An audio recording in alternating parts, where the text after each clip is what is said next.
Lo primero que hago es agradecer su presencia, agradecer la presencia a distancia, la presencia con su energía de un montón de gente que colaboró para los gastos de este evento.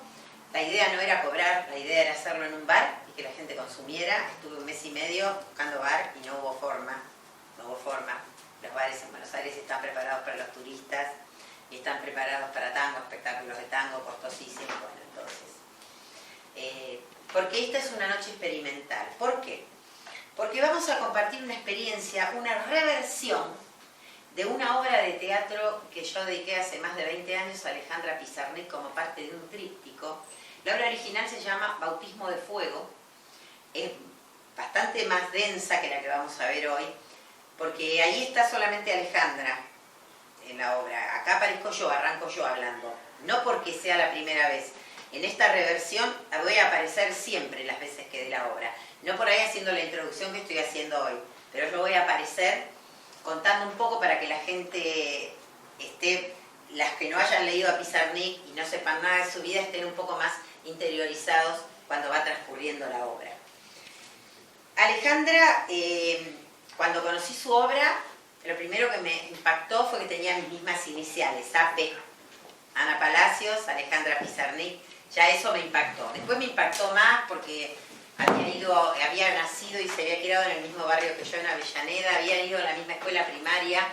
Yo soy 20 años menor que Alejandra, yo tengo 66, 22 años menor, y Alejandra en este momento tendría 88 si estuviera en el plano. Bueno, me maravilló su obra, le dediqué más de 10 años de estudio y un tríptico conformado por Bautismo de Fuego, que este año lo pienso editar, es para teatro leído la obra original, la pienso editar en septiembre. Le dediqué Sombras de Ícaro, que es este poemario que me quedan muy pocos ejemplares, los tienen a la venta, pero tiene un costo equivalente a una primera edición artesanal. Quedan muy poquitos ejemplares. Yo acá traje 6 y creo que me deben quedar 4 o 5 más. De hecho, uno ya lo tengo vendido a una consultante de La Pampa, que viajan ahora a la Feria del Libro y se va a llevar unos libros míos. Es una edición en papel reciclado de 109 de gramaje, que si yo lo quisiera editar esto ahora, es imposible de vender. Quedan unos poquitos ejemplares, traje 6, si alguna se lo quiere llevar cuando salimos de la obra. Y también tienen la novela dedicada a Pizarnik, que se llama Pactos Primarios, y tiene como subtítulo Alejandra Pizarnik y el linaje arcoíris. Todo esto lo tienen después afuera para ver. Pizarnik fue una imaginadora despierta que pasó por este plano dejando una huella indeleble. Hasta el día de hoy, en todas las carreras de literatura del mundo entero, se estudia la obra de Alejandra Pizarnik. ¿Por qué? Porque marcó un antes y un después en la poesía femenina. La poesía femenina antes de Pizarnik hablaba del amor, de la familia, de los hijos. Y ella, disruptiva, empezó a hablar de la sombra, del miedo, de la soledad, de la noche, de los mitos. Digamos, destruyó esa poesía femenina que era tan básica, por así decir, tan estructurada. Y ella, bueno, fue considerada una de las poetas malditas de Argentina, fue amiga de Borges, de Cortázar, en fin. Su historia es fantástica. Algo importante que tienen que saber. Muy poca gente lo sabe, lo que les voy a contar ahora, y yo lo sé porque vi su DNI. Todo el mundo cree que Alejandra se llamaba Flora Alejandra Pizarnik. De hecho, su primer libro, del que no se consiguen ejemplares y hay en Europa y los venden a más de $1000, que se llamó La Tierra Más Ajena, es el único que está firmado como Flora Alejandra Pizarnik, ¿sí? Este librito está armado por mí con la tapa original, está armado por mí con las fotocopias reales, ¿no? Sacadas de la Biblioteca Nacional, pero es medio inhallable. Y este lo firmó como Flora Alejandra, y a partir del segundo empezó a firmar como Alejandra, pero nunca se llamó Alejandra. En la tumba, la lápida, yo fui a la tumba a conocerla cuando estaba escribiendo la novela dedicada a ella, Alejandra Pizarnik, Pactos Primarios, Alejandra Pizarnik y el linaje arcoíris. Cuando yo fui a ver la tumba dice Flora Pizarnik. El DNI dice Flora Pizarnik, lo vi en el primer acto conmemoratorio del que participé, vi la foto del documento y la gente cree, y es más, participé de una charla que dio Requeni, que la conoció en persona, un poeta, no sé si ahora habrá fallecido, yo lo vi a Requeni hace 15 años en una charla, y Requeni hablando de que Flora Alejandra decidió firmar su obra con su segundo nombre. Es decir, se reinventó de entrada. Ya acá se agregó la Alejandra en su primera obra, La tierra más ajena, en 1955. Y después, ya directamente, fue Alejandra. Ahora, la pregunta es, ¿a Flora la mató o Flora no murió nunca? Esto es un poco la pregunta que va a circular en la obra de hoy. ¿Por qué? Porque yo vengo escribiendo hace muchos años un libro que se llama Morir de mito, y que nos plantea que uno en la vida puede morir de misión cumplida o de mito. Estamos en un caso que está en el borde. Porque creo que Alejandra es el único ser que yo conocí hasta ahora que muere de una conjunción de misión cumplida y mito. Como que quedó en el borde. Ahora van a ver el transcurso. Va a ser larga la obra de hoy, porque después vamos a ver si hay que acortar, qué hay que acortar. Les voy a pedir opinión cuando terminemos. Por eso les digo, hoy es una experiencia, es teatro experimental lo que hacemos. Y no lo hubiera cobrado, la idea era darlo en un bar sin cobrar, no se pudo. Bueno, se pidió la colaboración para los gastos de este lugar, y Hernán, que es un capo, que enseguida me dijo, sí, venite, porque estábamos con el tiempo muy justo. Hernán te vine a ver hace 15 días, así que bueno, 20, no sé, más o menos. Bien, dicho esto, hay más cosas que por ahí se los voy a decir al cierre. Vamos a arrancar. Yo ahora voy a entrar al personaje de Alejandra.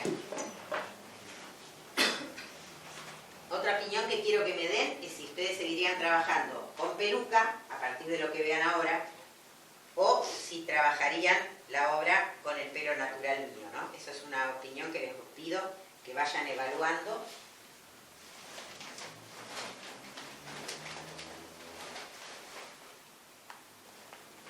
Alejandra siempre tuvo el cabello oscuro, castaño.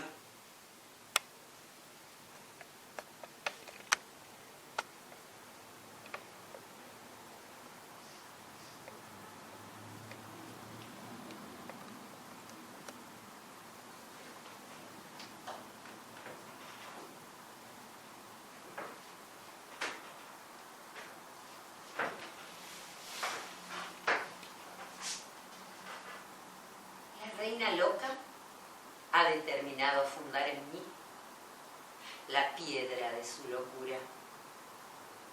Y vos podrá obstinarse en parecer humana, pero siempre moraré en el bosque, entre la hierba, bajo la luna. En tanto funde la locura de la reina loca, tendré corona, aunque nadie podrá verla. Porque estaré sola, seré tan huérfana como ella, tan huérfana y tan despierta. Yo seré la única despierta entre dormidos. Solo la muerte podrá despejarme, porque la reina loca reina sobre los desterrados. No sé si las aguas perdonarán mi osadía, cuando lluevan sobre los cementerios y hallen mi tumba vacía. No sé si podré transitar el aprendizaje musical del silencio sin el perdón de las aguas. No lo sé. Tal vez un día me convierta en traidora y renuncie a la corona y me quede con las cenizas.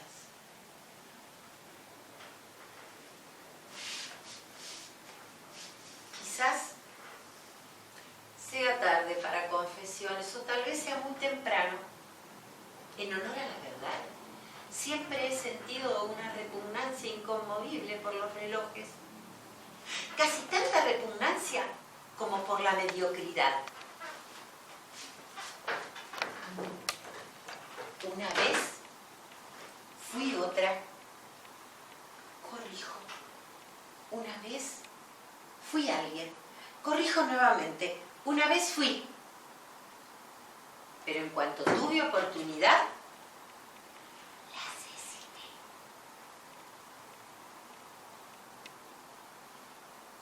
Tal vez podría haber dicho, cuando tuve uso de razón, pero a estas alturas no creo que nadie confíe en mi uso de razón. Pero he hablado de alturas.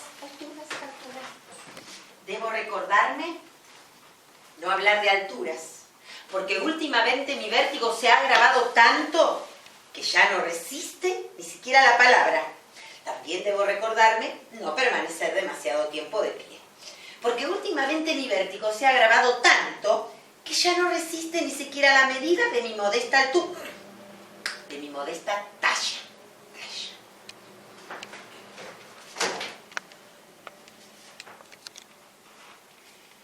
Tiembla la sombra del paraíso.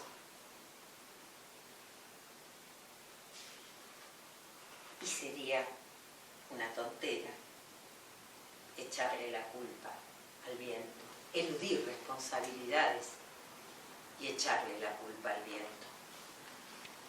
Pero ustedes no deben temer, porque todas las muñecas van al cielo, ninguna, por más que se lo proponga, puede pecar tanto como para ir a parar al infierno. Y esto se los digo por experiencia personal, pues de todas las veces que he estado en el infierno, no ha habido siquiera una que haya visto allí una muñeca. Supongo que para entrar al infierno hace falta un motivo imprescindible, impostergable. La curiosidad no es motivo suficiente, supongo. El viento es el único capaz de darle batalla a la sombra, el único capaz de interponerse entre el ser y su sombra y modificarlos a ambos en un solo acto. Siempre he sentido un profundo respeto por el viento, especialmente por el poder que tiene sobre la sombra y el fuego.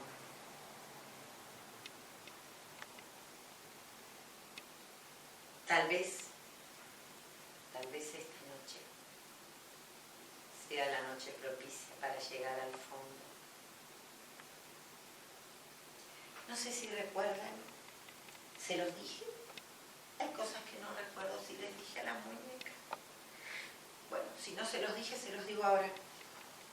En el fondo no hay sombras, ni espejos, pero sobre todo no hay fondo. De todas formas, no permaneceré demasiado tiempo allí. Encontraré una forma de entrar a un corazón. Porque esto tampoco recuerdo si se los dije. Hay dos sitios a los que no puede entrar la sombra: a los fondos y a los corazones. Te voy a hacer la reina loca ha dicho cosas inconvenientes, ha hablado de lo siniestro. Menos mal que la muñeca está dormida. Menos mal que la reina está puta.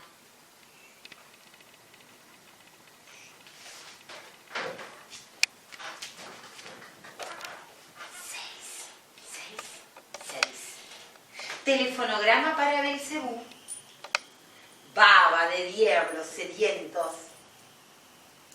Sí, baba de diablos sedientos, insatisfechos por la impotencia de apoderarse de los sueños lila.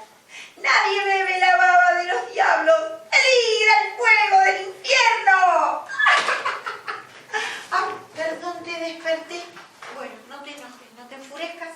Bueno, ¿no querés dormir? Listo, no duermas.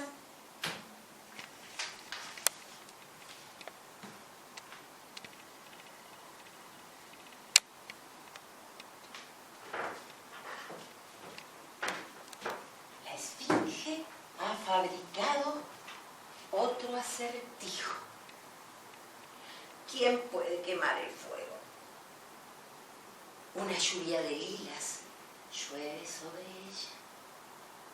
La esfinge ha muerto calcinada. El tiempo no existe. Solo el espacio existe. Pero tengo que compartir con ustedes dónde lo tengo. Hoy, ¿dónde lo he dejado? Yo tenía aquí abajo. En mis interminables noches de insomnio he creado un librejo que tiene algunos poemejos, algunas reflexiones, algunas confesiones y también tiene lo que debo decirle a Padre, porque antes de partir debo hablar con Padre y lo voy a compartir con ustedes. El tiempo no existe, solo el espacio existe. La falacia del tiempo siempre está condicionada por los traslados del sol, de la gente, de la energía.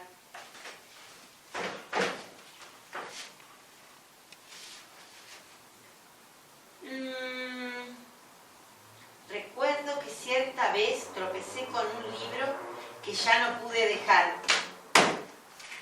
El libro hablaba precisamente de eso, de la inexistencia del tiempo, de la supremacía del espacio, pero no cualquiera podía comprenderlo. Todo encuentro depende inexorablemente de poder descifrar las claves que lo encubren. La existencia misma es una cuestión espacial. En este libro, en este que les cuento, que me encontré, que ya se van a dar cuenta cuál es el libro, en este libro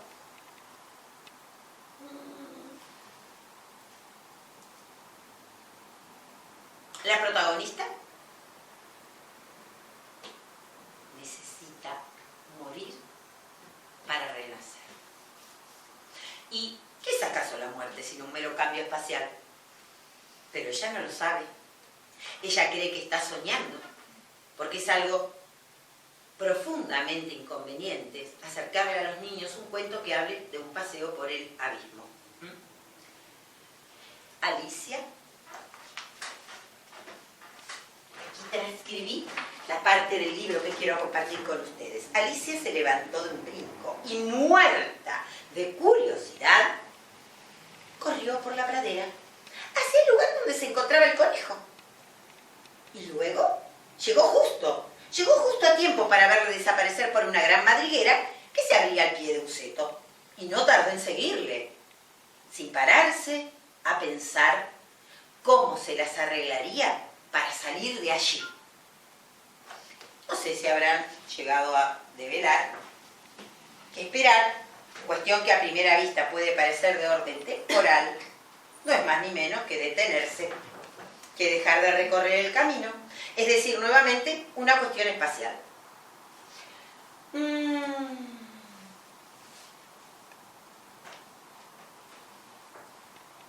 La niña buscaba un espejo de cenizas grises y se mira inocentemente en él. Alguien sostiene un ramo de calas negras en memoria de metamorfosis. Alguien sabe que el espanto se alimenta de difuntos. Del otro lado de este espejo hay una irremisible cornisa de niebla que captura a las niñas curiosas y resiste, y se niega a dejarlas volver. Las niñas curiosas, yo también era una niña curiosa. Las niñas curiosas jugamos a mirarnos en los espejos, pero en verdad nuestra intención inexorable es la de atravesarlos.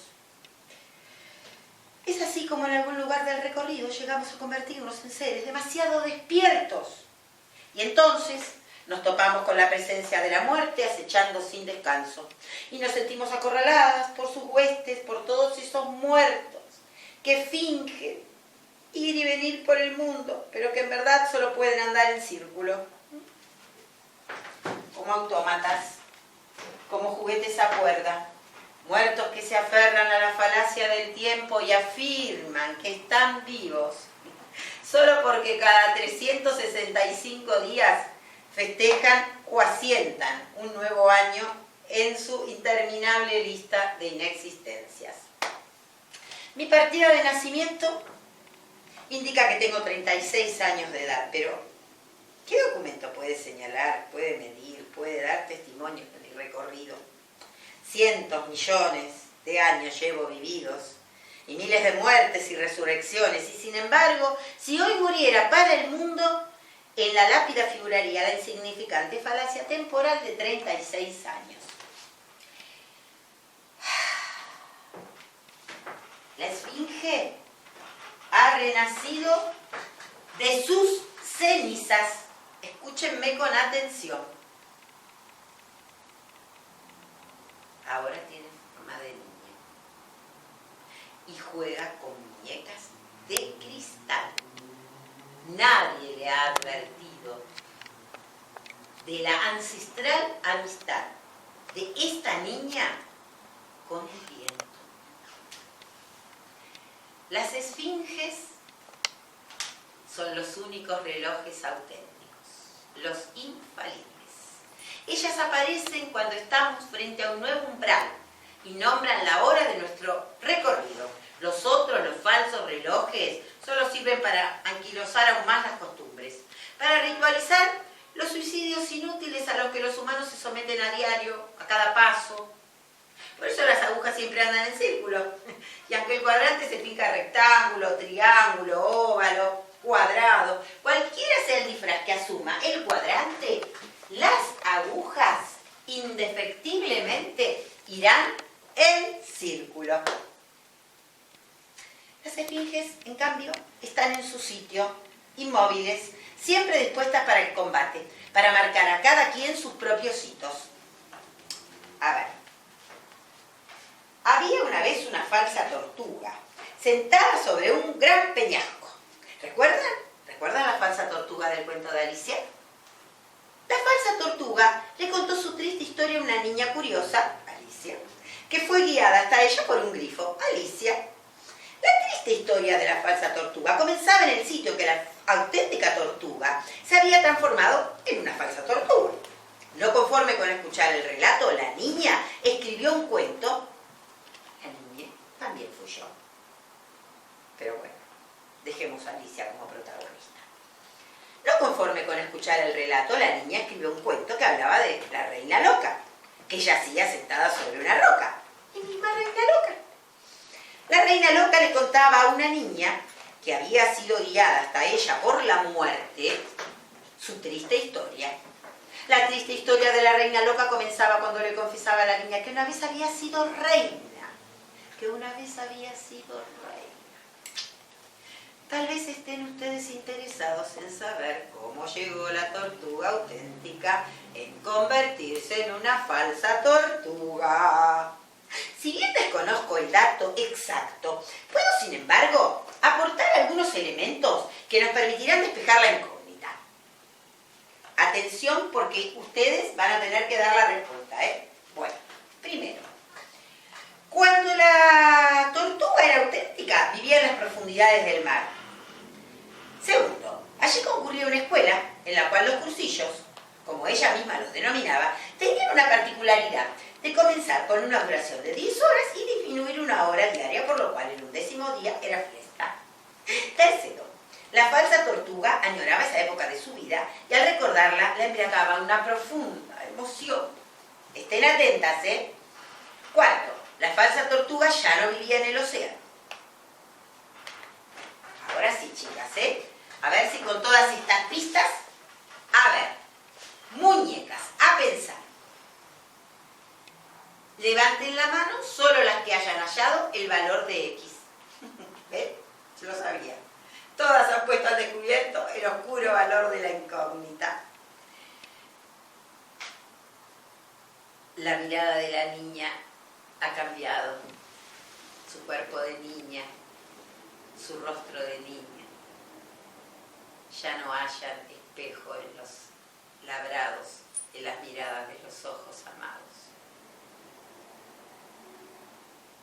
Cuando uno es niño, te aseguran que entre la infancia y la vejez transcurrirá mucho tiempo. Como siempre, no podría ser de otra forma, las claves están ocultas pero nunca ausentes, ocultas y custodiadas por esfinges, gárgolas y otros seres inconmovibles.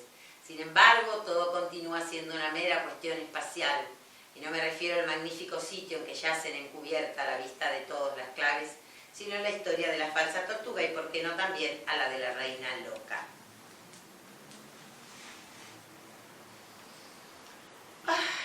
Decir que hubo un tiempo en que alguien fue otro no es más ni menos que afirmar que estuvo en otro lugar.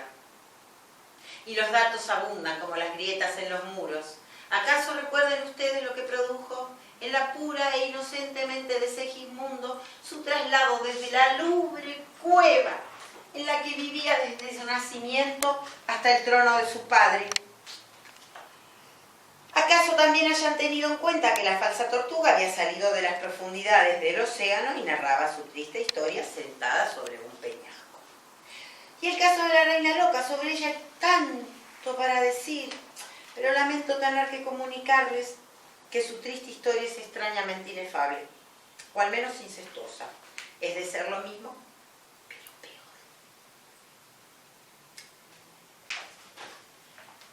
Y aquí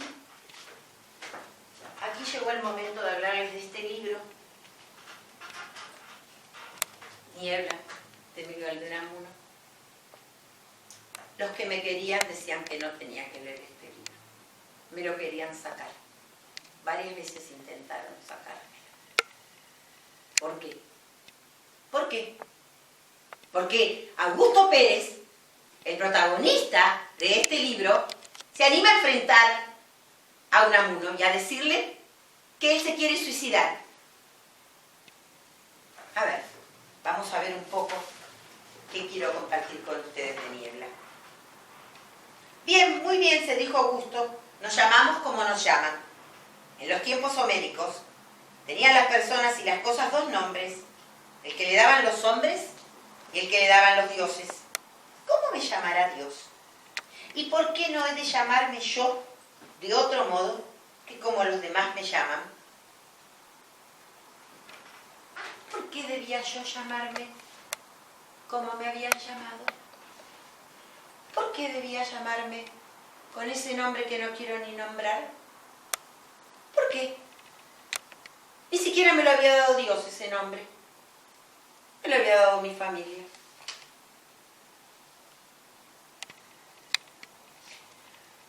Ay.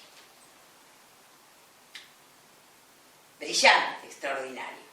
Estos son personajes auténticos.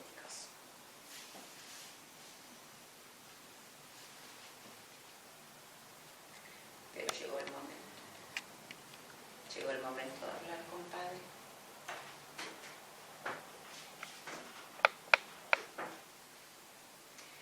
Se agiganta el horizonte. Se siembra de azules infinitos. Este horizonte inalcanzable es un perseguidor. Solo va adelante para disimular su potestad.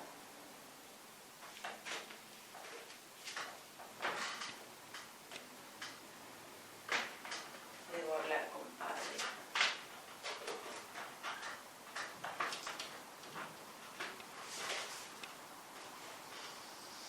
He pensado muy bien lo que le diría a Padre.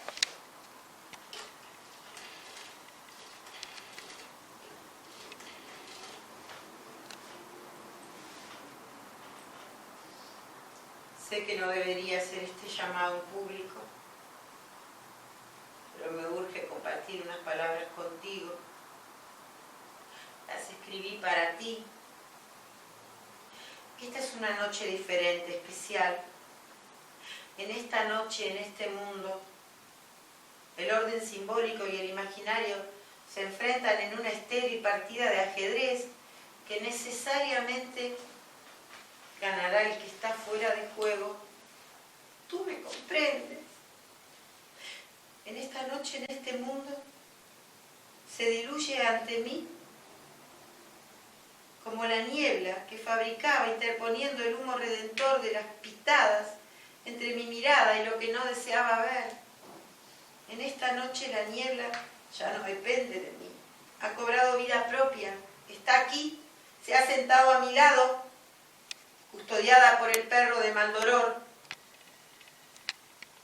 Alguna vez poemé que la jaula se había vuelto pájaro, luego el pájaro se hubo tornado dragón y ahora el dragón se ha tornado puro vuelo. Y la gravedad no cuenta con la fuerza suficiente para detenerlo. En esta noche todas las leyes son escasas, impotentes, exiguas, insuficientes. Sabes, Padre, en esta noche todos los espejos se han roto, todos los añicos han anidado en mis ojos, todas las miradas inevitablemente me hablarán de espejos rotos. Y te confieso, no sé bien a qué se debe, pero la única tradición familiar de la que me he apropiado es la del samovar. Claro que bien sabes que a todo le pongo mi sello alejandrino. En mi caso el samovar no sirve al agua sino a la tinta. Sí, o mejor debería decir a la sangre, a mi sangre azul de princesa rusa. Y la ceremonia del té se ha transformado en un bautismo de fuego, en mi bautismo de fuego. Algunos fantasmas se han tornado definitivamente insoportables en lo que atiene a sus exigencias, Padre. La sed insiste, Padre, y los pájaros petrificados se niegan a morar en otra jaula. ¿Cómo beber con la garganta atorada de pájaros anquilosados? Y yo preguntándome una y otra vez, ¿qué agua podrá disolver este emblema? ¿Qué vaso podrá contener esta agua? Pero no te apenes. Sé que lo máximo que puedes hacer es escuchar.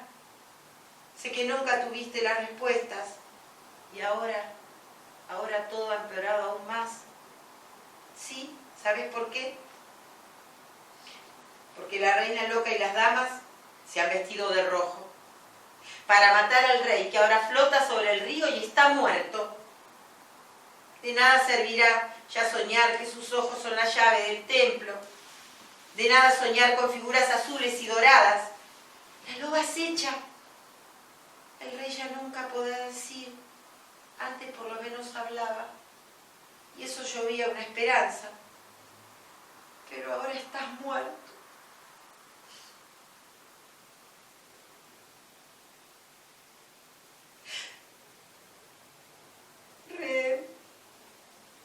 Pide que la reina loca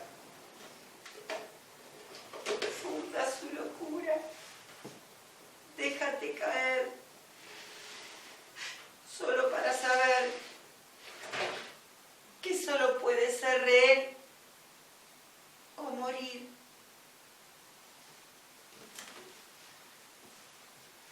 Hay un cuadro que promete ser espejo. No soy distinta, le digo al niño del cuadro. Estoy fuera de marco. Me han dejado fuera de todo marco. Solo me resta ofrendarme como tú, como un objeto a ser mirado y admirado, como piedra rehén en que la reina loca funda su locura.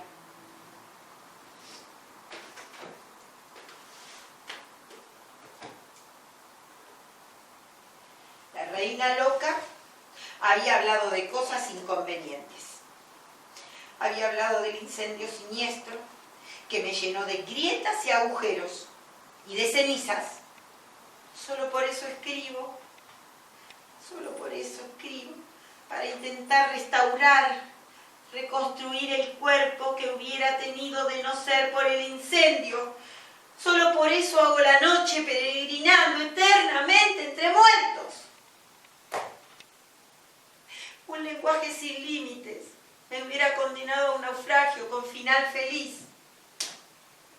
para quien está fuera de todo marco, lo cerrado nunca es suficiente, lo finito siempre huele a muerte.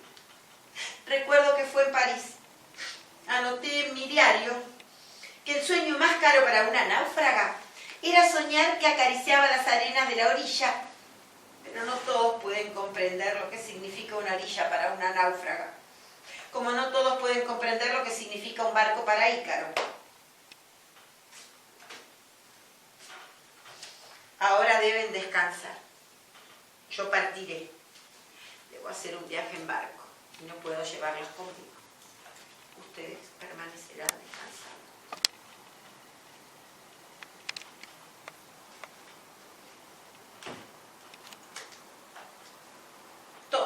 Todas dormir. No me extraño. Ya volveré. Partiré, debo hacer un viaje en barco y ustedes deben permanecer dormidas porque no es bueno que se sientan solas. Soledad es algo poco aconsejable para espíritus sensibles como los de las muñecas. Ellas conservan su inocencia intacta y el contacto con la soledad podría contaminarlas. Lo negué 3 veces, como al apóstol, pero no me bastó. Entonces continué negándolo. Él solo formuló una pregunta. ¿Cómo dices la soledad con palabras? Y tuve que reconocer que existía.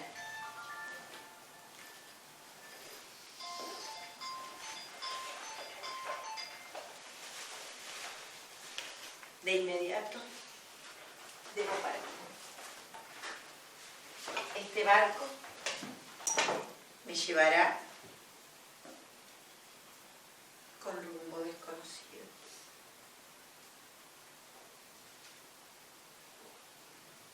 Por ustedes no temo. Jamás se sentirán solos porque transcurren sus vidas adormecidos.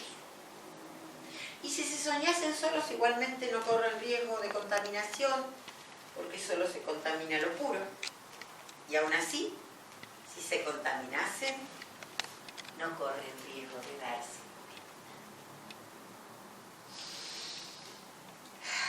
Entre los huesos de los muertos, tal vez haya uno que me complete. Pero he divisado a Tiresias flotando sobre el río, y eso me ha condenado a ver. Manto se ha apoderado de mí. ¿Cómo escapar de un laberinto de espejos percutidos por los ecos de la verdad?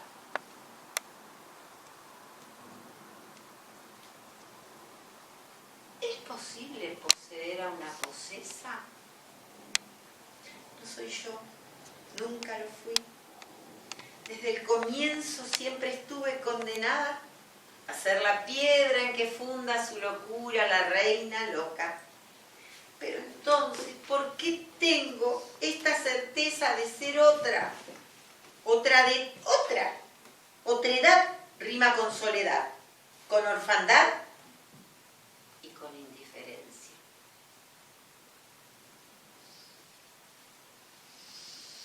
Sí, es posible ser poseída 2 veces. Manto ha visto a Narciso y le ha dicho: he muerto de lo mismo que tú, he muerto de lo contrario. Las aguas turbias han devuelto una niebla eterna. No puedo verme.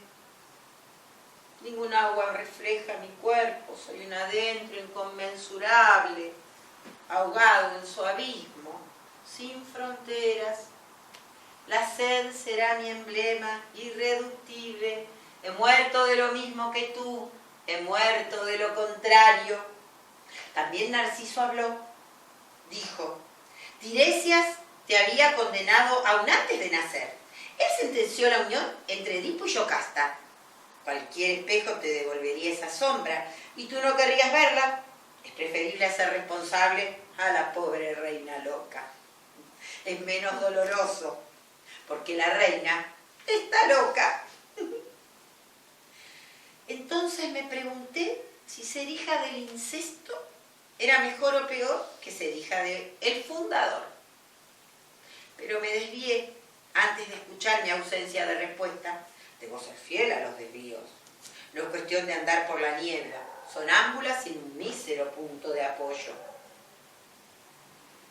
Supongo que ha llegado el momento de hacerlos partícipes del enigma que me ha planteado la Esfinge. En algún momento arribaré a puerto y allí estará guardando, dispuesta a aniquilarme. Anoche me visitó en sueños. Yo soñé que hacía este viaje en barco en el que estoy haciendo ahora, y la Esfinge apareció 2 veces. 2. La primera con los atuendos de Madame Lamour. La segunda ataviada como sombra. Felizmente o no, he dejado todo documentado. Aquí está todo.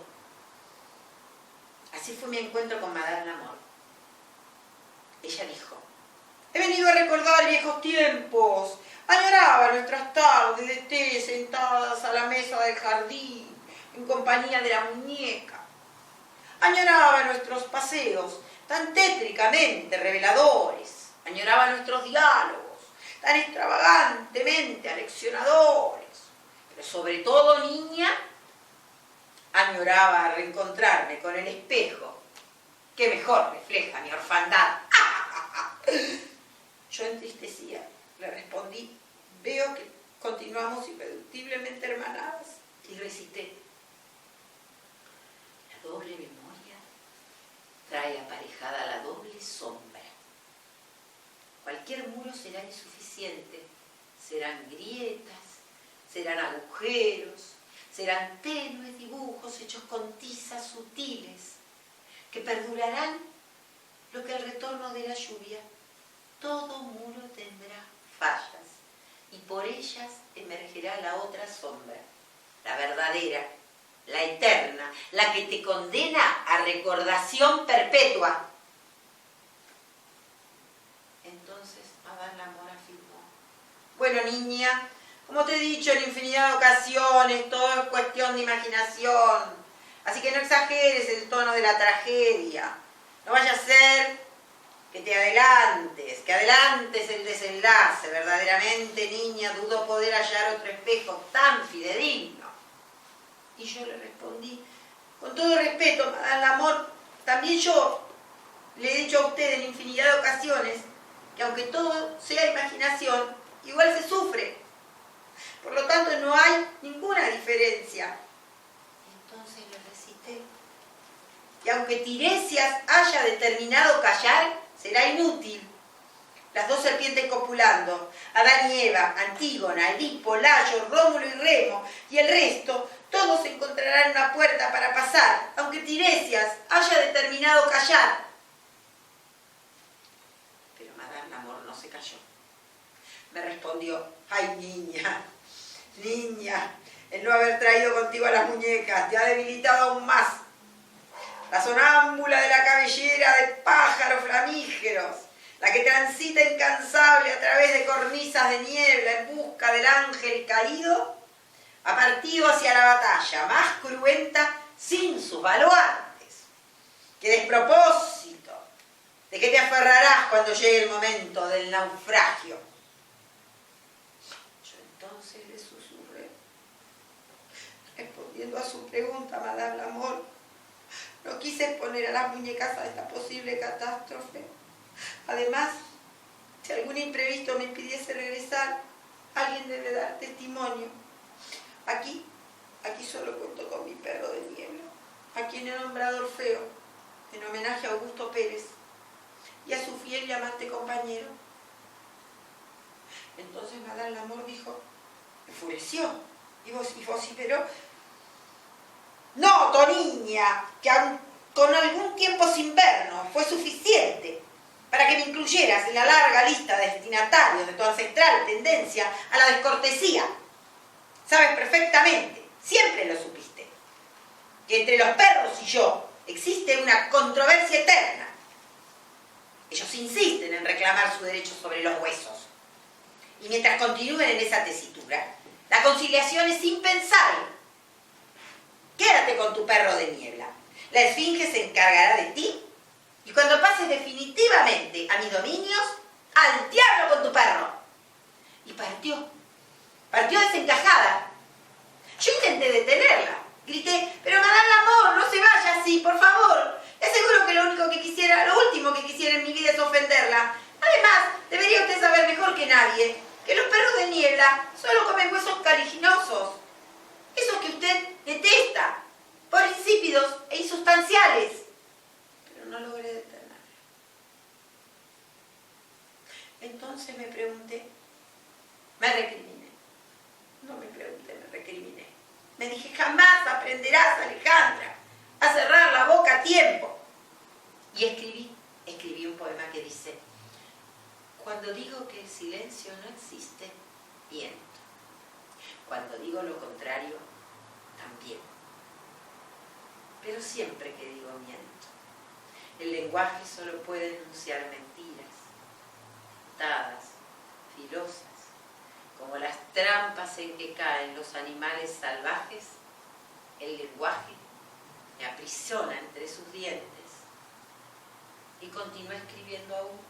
La trampa funesta falacia, creer que de tanto tejer la red algún día llegaría a la otra orilla, al silencio parido por la respuesta esperada, pero no, solo existen las preguntas imposibles, solo existen las respuestas insuficientes, y el silencio continúa siendo el privilegio de los muertos.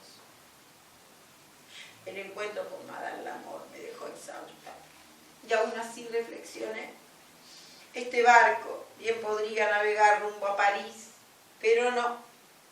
En ese caso hubiera traído conmigo a mis muñecas. Ellas aman París, adoran París. Y continué. Este barco navega con rumbo vacilante, voy a la deriva, guiada por la bruja loca de un guiada por la brújula loca de una firme intención. La orfandad decadente se ha fabricado un yo imposible, entero, un quién teñido de esperanzas, un soy sin fallas ni agujeros, loba esteparia perdida en jardines de papel. La orfandad se hace adicta a los pronombres y anda sangrando rojas babas cadenciosas que dibujan espejos muertos sobre el césped, rojos rítmicos espejos inertes, espejos que solo tú podrías resucitar. A veces siento que lo único que podría salvarme es una resurrección plena, y entonces me desespero por dar con él, para implorarle que use la llave conmigo. Escuché que la pesca es uno de sus pasatiempos. Lo nombraron pescador. ¿Quién lo hubiera dicho? Alejandra, a fuerza de desesperación, te has vuelto religiosa. Y fue entonces, cuando un rapto de misticismo se había apoderado de mí, fue entonces que apareció Sombra. A veces siento curiosidad por saber si todos los fantasmas son tan devotos de sus destinatarios como los míos. A veces quisiera estar muerta para transitar por la vereda de enfrente y formar yo también parte de ellos. Luego de dejar testimonio de mi reflexión, interpelé a Sombra. Sombra, tú también aquí. ¿A qué has venido? Ella soberbia, como siempre, respondió: he venido en representación de la esfinge. Está ansiosa. Afirma que ya deberías haberte presentado ante ella, pequeña Flora. Cuando me nombró Flora, yo me desquicié. Me tapé los oídos y le grité: ¡no me llames así! ¡No vuelvas a hacerlo! ¡Te lo prohíbo! Sombra burlona, desafiando, me dijo: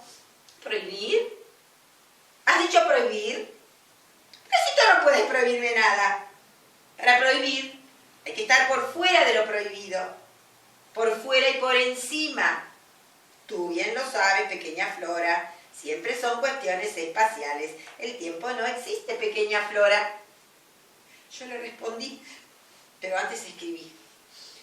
La madre de la reina loca la dio a luz, pero ella solo pudo darme a sombra, a tierra, ser una oscuridad, hija de la luz. Me convierte en el rehén perfecto de la sombra. Soy la sombra de la sombra de la luz. Soy la piedra fundamental de la locura. Luego dije, soy Alejandra. Así lo determiné y he pagado los costos. La que nombraste ha muerto, más aún jamás existió. Pero Sombra no se detuvo. Redobló el ataque y exclamó, ¿ah, sí? Me provocas gracia. Acabas de recordarme a los reyes de corazones del país de las maravillas.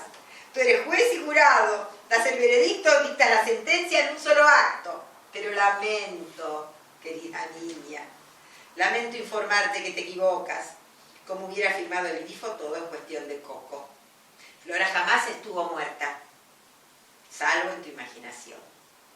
Y en cuanto a eso de los costos, siempre fuiste pésima para las matemáticas, pésima para las cuestiones comerciales. No me extraña que estés pagando por algo irreal, pequeña Flora.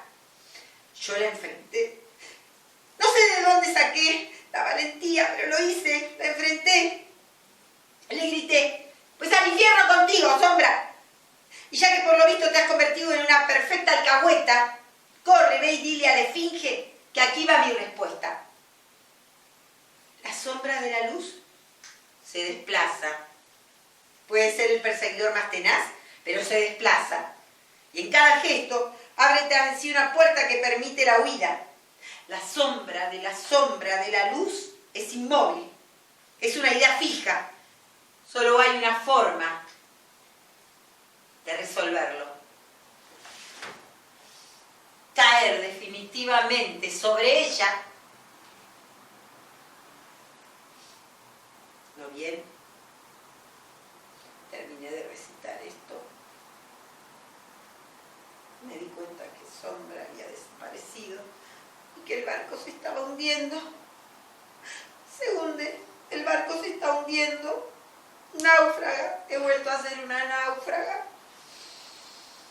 No puede ser, he vuelto a ser una náufraga. Pero no importa. Una vez más, Alejandra ha triunfado. Cataclismo, hecatombe, viva Shiva y su danza destructora. ¡Viva la resurrección! ¡Viva Alejandra, Orfeo! Tú aquí, mi fiel perro, ven conmigo. Claro que no podías faltar a la cita. Sí, tengo un perro de nieve. Pero eso no debe ser motivo de asombro, pues ya he hablado de su parecido con la muerte, por esa obsesión que tienen por los huesos. Mi perro de niebla insiste, el que tome el camino del espejo.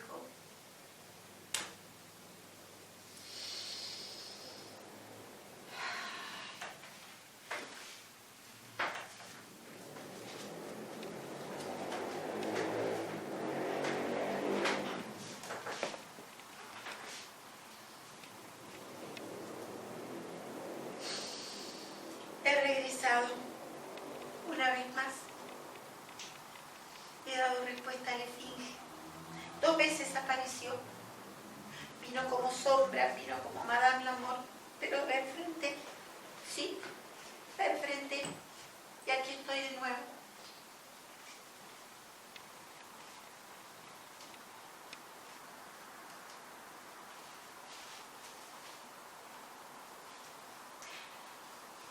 Sin embargo,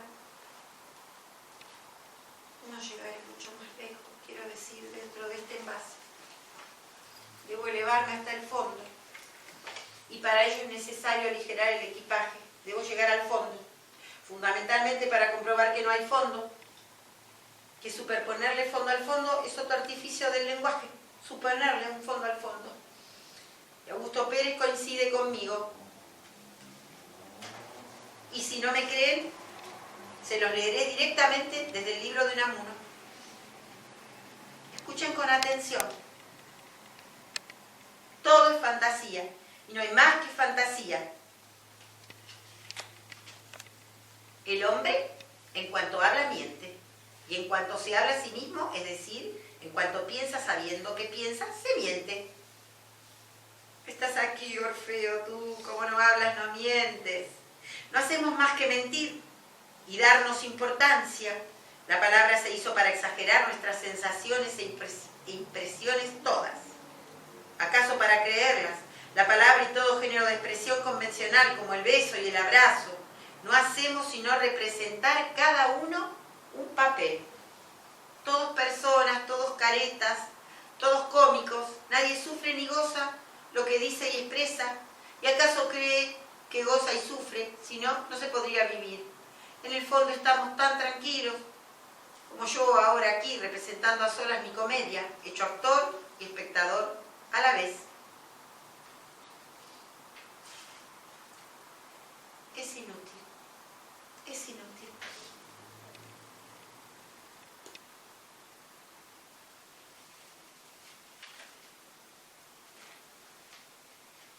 Ah, ya estás aquí, Orfeo. Ay. Podríamos superponer el texto de Segismundo al de Augusto Pérez y decir, luego de cuando Unamuno dice, hecho actor y espectador a la vez, decir, soñando que estoy aquí de estas prisiones cargado, y soñé que en otro estado más lisonjero me vi, que es la vida, un frenesí, que es la vida, una ilusión, una sombra, una ficción, y el mayor bien es pequeño, que toda la vida es sueño, y los sueños, sueños son. Nunca me atemorizaron las tinieblas de afuera. Esas son previsibles, mis aflicciones han sido siempre de otro orden, mucho menos conspicuo, mucho más complejo y tenebroso. Las religiones penan severamente el suicidio y sin embargo, ¿qué fue la crucifixión de Jesucristo? Sino una inmolación ordenada por Dios.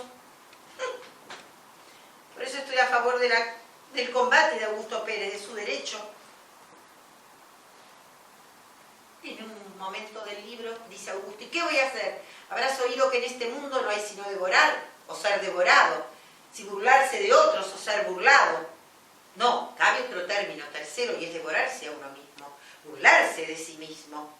Devórate. El que se devora goza, pero no se harta de recordar el acabamiento de sus goces, y se hace pesimista. El que es devorado sufre, y no se harta de esperar la liberación de sus penas, y se hace pesimista. Devórate a ti mismo, y como el placer de devorarse se confundirá y neutralizará con el dolor de ser devorado, llegarás a la perfecta ecuanimidad del espíritu, a la ataraxia, no será sino un mero espectáculo para ti mismo. Sí, el segundo renacimiento, el verdadero, es nacer por el dolor de la conciencia de la muerte incesante de la que estamos siempre muriendo. Es la comedia, Augusto, es la comedia que representamos ante nosotros mismos, en lo que se llama fuero interno, en el tablado de la conciencia, siendo a la vez de cómicos y de espectadores. Y en la escena del dolor representamos el dolor y nos parece un desentono, de repente nos entra en ganas de reír a carcajadas. Y es cuanto más ganas nos da de ello. Comedia, comedia, el dolor. Y si la comedia del dolor lo lleva a uno a suicidarse, el miedo.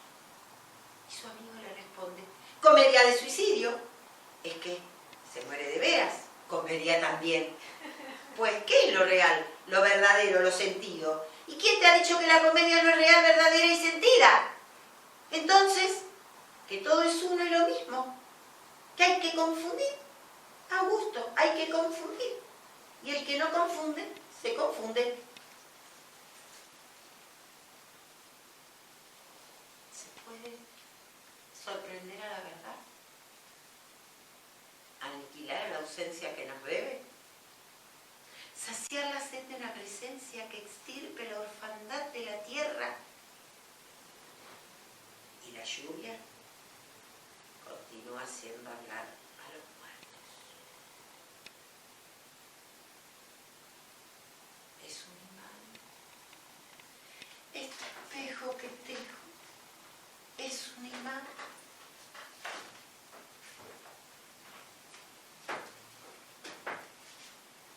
Es un imán que se traga las distancias y no puedo evitar serme fagocitada y no puedo evitar evitarme y no logro creerme las mentiras, pero tampoco las otras.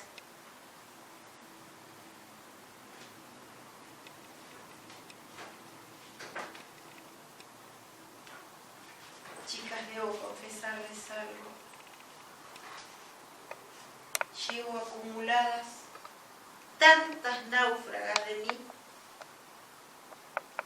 que ustedes parecen dispuestas a pagar el tributo, parecen resueltas a suicidarse, a decapitarse con los labios pintados.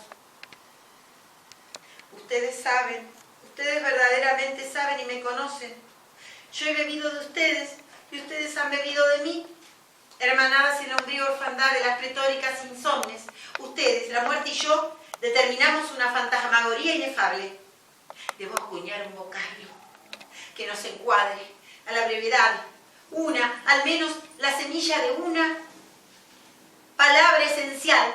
Debo dejar sembrada en esta morada estéril al menos unas antes de partir, una palabra esencial para que quede algo de mí, en lo que la muerte no pueda despejarse.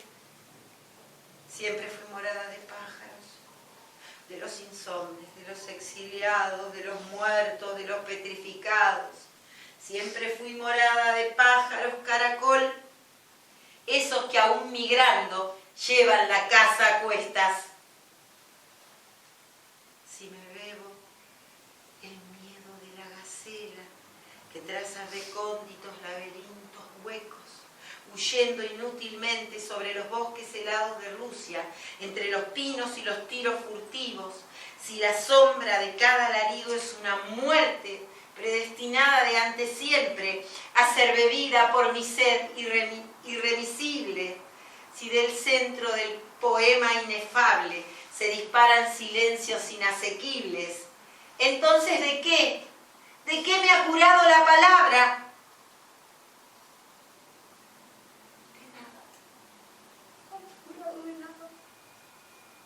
Me pregunto por qué la palabra vocablo está más cerca del diablo que de Dios. ¿Será tal vez que Dios ha perdido el rumbo? Quizá no se ha permitido morir lo suficiente y eso lo ha vuelto invulnerable a la experiencia de la resurrección. Podría ser. ¡La tengo! ¡Al fin he dado con una palabra esencial! ¿Valió la pena llegar hasta aquí?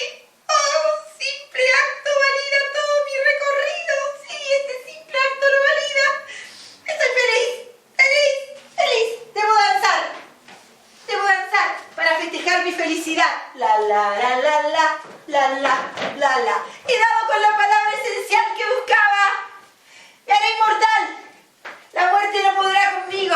El olvido no podrá. Sí. He dado un paso. Para sorprender a la verdad hay que adelantarse. Para que la verdadera muerte no nos mate, hay que ir un paso adelante del olvido. ¿Seré capaz de trazar una distancia indeleble entre la indiferencia y el recuerdo? Debo volar como.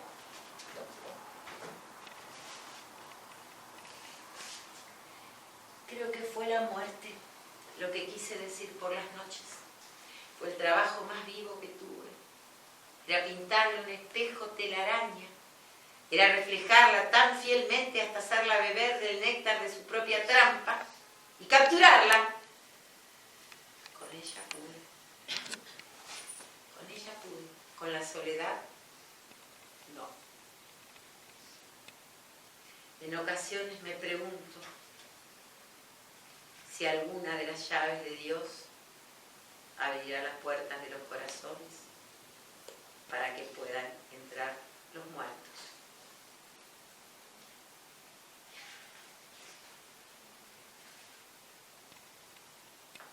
Era el viento o el vuelo. Era la cabellera de la solitaria sembrada de pájaros flamígeros, sentenciando la libertad del viento, o llorar su agonía sobre los océanos, o volver al otro lado del espejo, rescatar mi nombre más profundo y elevar una plegaria por Alejandra. Algo insiste a pesar del cataclismo, algo tiene existencia real más allá de mí, de los muertos, algo trae un equipaje repleto de eternidad y dice que quiere quedarse. Esta historia pertenece al campo de lo mítico. Los sueños de Ícaro sobrevivieron a su muerte y continúan agitando su danza en los confines del firmamento. Sí, yo estaba llamada a ser Alicia, Alejandra, Ariadna, pero Teseo jamás acudió a la cita.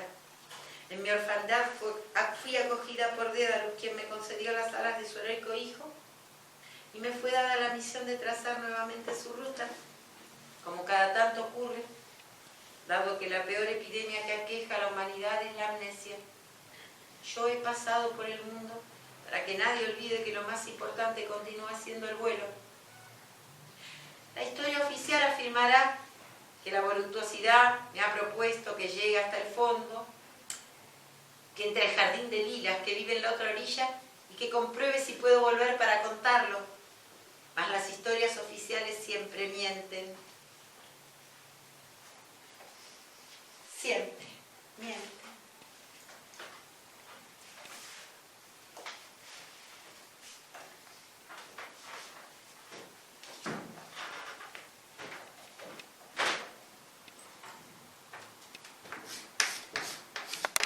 No quiero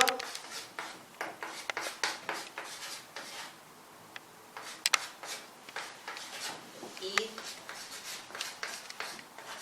más que hasta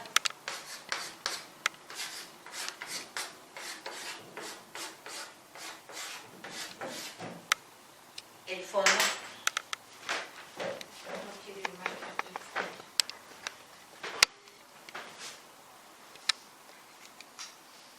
La religión no puede ser aquí, no ahora. Los ángeles caídos continuamos destinados al destierro por el bien de las sociedades humanas. Los auténticos sacramentos contienen el germen de la subversión y eso no es bien visto en estos tiempos. He recorrido el camino del héroe paso a paso. He vuelto con el tesoro, pero insisten en que tengo que dejarme de tonterías y sentarme a escribir poesía. ¿Cómo decirles que ya no puedo? Que quien ha visto el rostro de Dios ya no puede ser su atisbador porque nada se le oculta.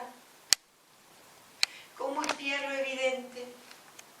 ¿Cómo hallar una niña ausencia que me permita interponer una palabra cuando la comunión se ha convertido en dimensión omnipresente?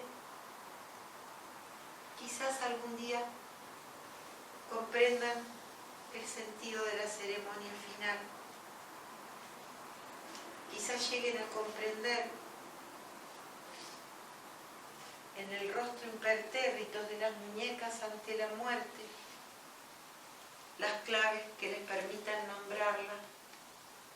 Presumo que el holocausto de la indiferencia sería un título apropiado.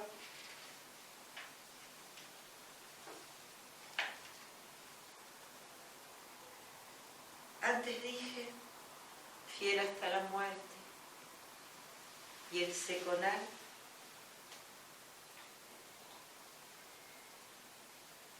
es un signo indubitable de mi sed a ultranza. Ahora digo, fiel a la vida hasta en la muerte, pero no se entristezcan demasiado. Las 3 llaves del Talmud continúan en poder de Dios. Yo doy fe.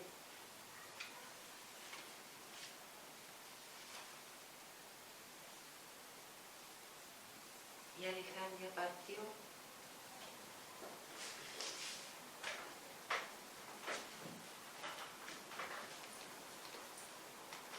Que no hay alguien más que quiera hablar con nosotros.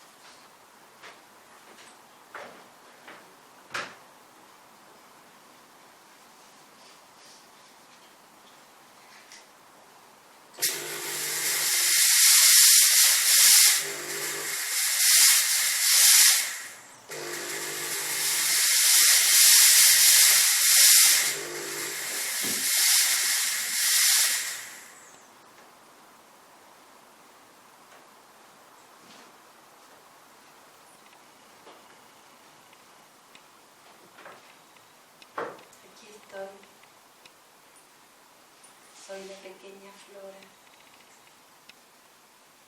Lástima que Alejandra no pudo convivir conmigo. Yo hubiera aceptado que siguiera firmando sus libros como Flora Alejandra. Pero ¿qué necesidad tenía de mí? Tuve que esperar hasta su muerte para volver a existir, porque en su lápida figuro yo. Su lápida dice Flora Pizarnik. ¿Qué sentido tuvo querer matarme? No le sirvió de nada. No le sirvió de nada. ¿Y saben por qué?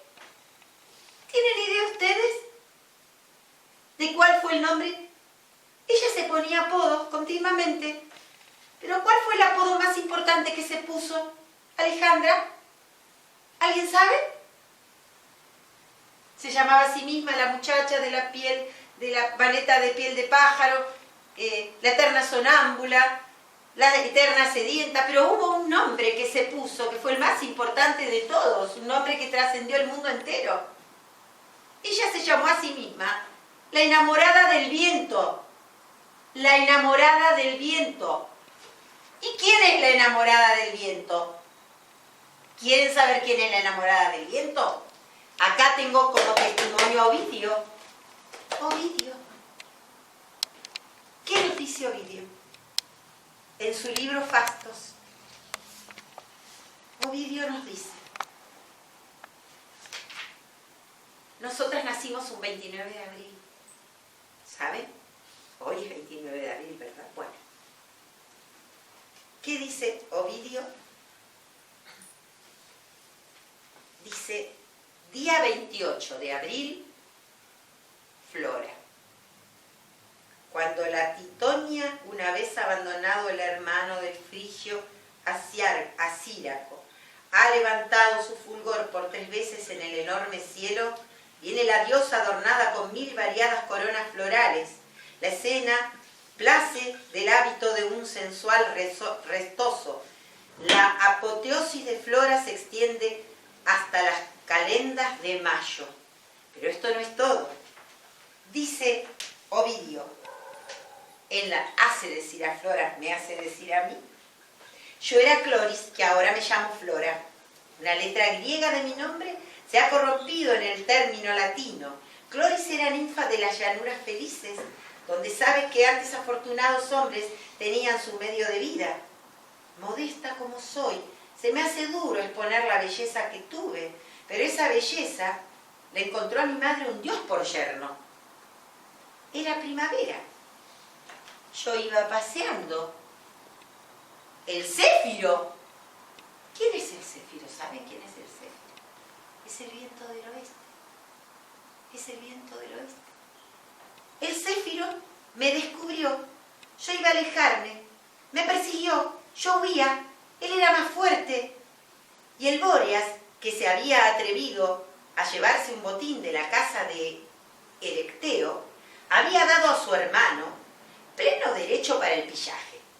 Sin embargo, enmendó su acto violento, dándome el nombre de esposa, y no tengo queja ninguna de mi matrimonio.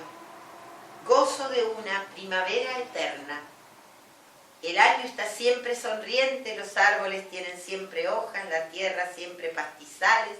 Tengo en los campos que constituyen mi dote un jardín exuberante. El viento lo respeta, una fuente de agua cristalina lo riega. Mi marido cubrió este jardín de flores generosas y me dijo: tú, diosa, ostenta la soberanía de las flores. ¿Se dan cuenta que nunca me mató? ¿Se dan cuenta que la enamorada del viento es Flora? Ovidio es el único que narra, pero Alejandra nunca lo leyó a Ovidio. Y él narra que la enamorada del viento es Flora. Ella nunca me mató. Y lamento tanto que no me haya dejado permanecer con ella en la firma de sus libros. Lamento tanto que para emerger nuevamente tuve que esperar que Alejandra partiera. Pero así son los humanos. Muchas veces accionan en su contra. Por eso, bueno, pero yo no soy nadie para dar consejos.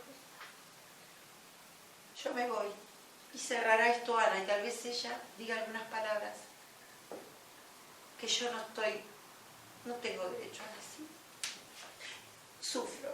Sufrí siempre, y sufro muchísimo, porque también me hubiera gustado que en la lápida, así como hubiera querido estar en todos los libros que Alejandra firmó, también hubiera querido que en la lápida pusieran Flor Alejandra Pizarnik, pero no.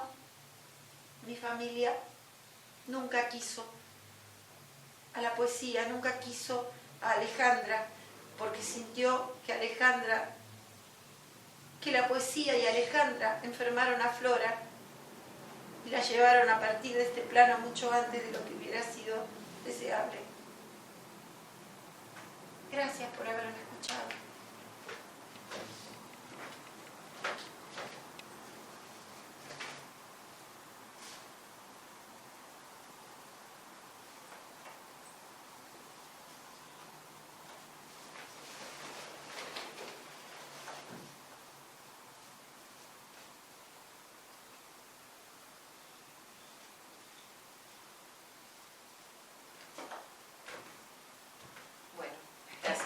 Yo sé que fue larga. Agradezco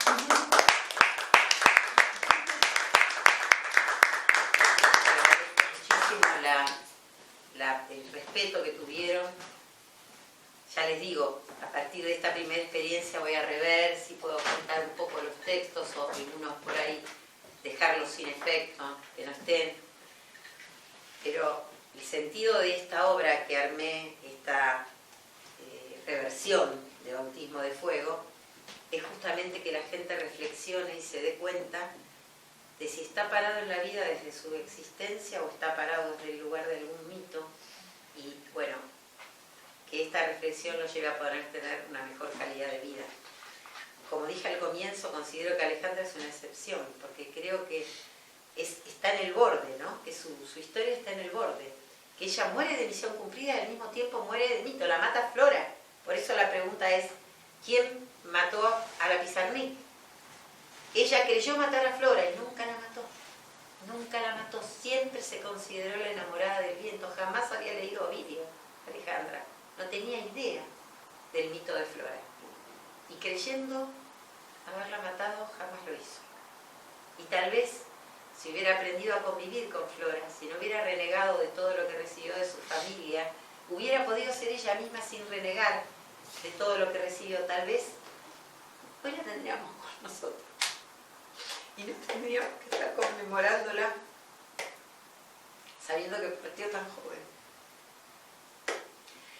De todas maneras es inmortal, está claro, pero hubiera sido lindo que hubiera salido de estos textos de Hilda la Polígrafa, textos como dice el poema final.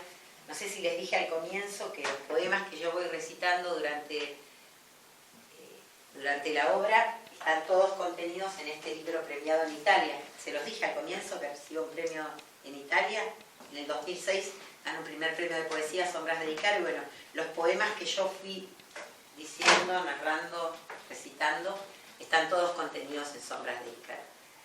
Nuevamente muchísimas gracias por el respeto, por el compromiso y por el amor que seguramente pusieron para estar un lunes a la noche acá. Pero lo importante era poder hacerlo hoy, este homenaje, porque hoy es 29 de abril, porque hoy está la frecuencia del día del nacimiento además.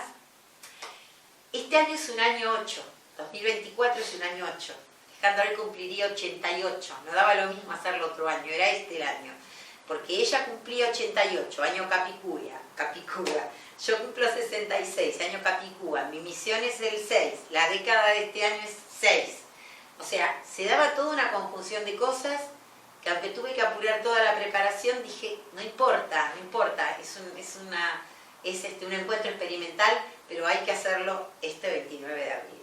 Bueno, muchísimas gracias a todos los presentes, porque tenemos allá los caballeros atrás.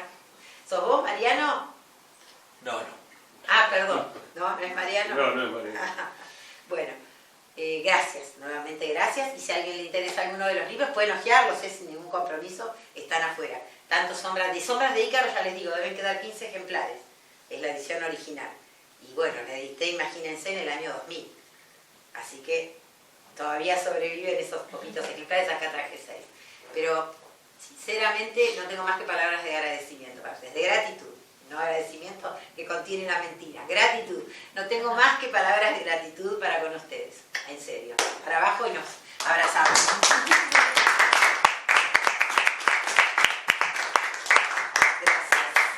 Gracias.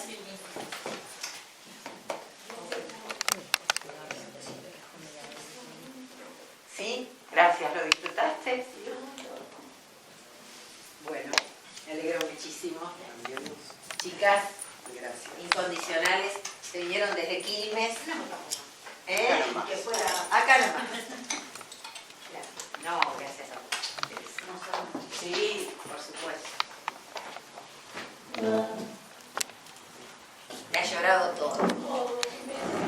Sí, te sentía y te juro que me llegaba tu llanto, me perforaba bien, ¿no? Me perforaba porque era un llanto de compasión, era un llanto de estar hermanada con Alejandra. Sí. No, por favor, gracias. Chao, buenas noches, muchas gracias. Chao. Gracias. Marina.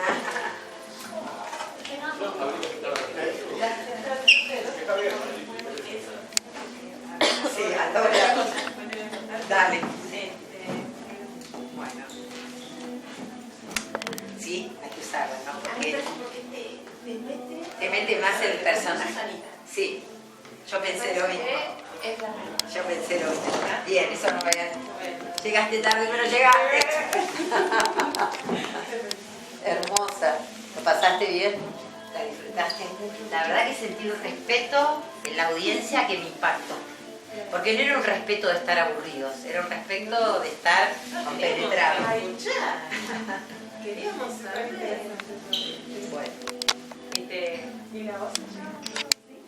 Gracias por haber venido. En serio. Me encantaron la parte de las muñecas.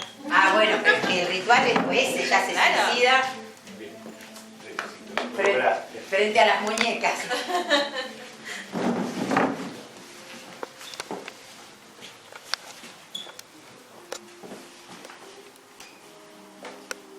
Si querés, Ana, que tenés todo armado y querés alguna parte